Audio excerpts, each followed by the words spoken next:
ఈ పెసర కావచ్చు, మినుము కావచ్చు, వాటిలో తొలి దశలో ఆశించేటువంటి రసం పీల్చే పురుగుల్ని మనం నివారించుకోవడానికి ఎకరానికి 10 నుంచి 20 చొప్పున మనం ఈ యొక్క జిగురు అట్టలు తర్వాత పసుపు రంగు లేదంటే నీలి రంగు జిగురు అట్టలు మనం ఎకరానికి 10 నుంచి 20 చొప్పున పెట్టుకున్నట్లయితే ఈ రసం పీల్చే పురుగుల్ని సమర్థవంతంగా నివారించుకోవచ్చు.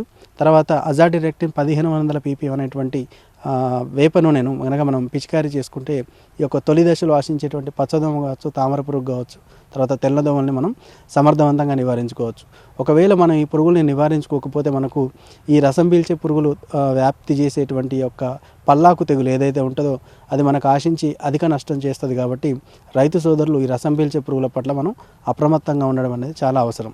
తర్వాత వీటిని ఆశించేటువంటి లద్దె పురుగు నివారణకు కూడా మనం ఏదైతే వేప నూనె 1500 ppm అని అనుకుంటున్నామో దాన్ని కనుక మనం లీటర్కి 5 ml చొప్పున కలుపుకొని పిచికారీ చేసుకోవడం ద్వారా పురుగు ఉధృతిని అంటే తొలి దశ లార్వాల్ని మనం సమర్థవంతంగా నివారించుకోవచ్చు.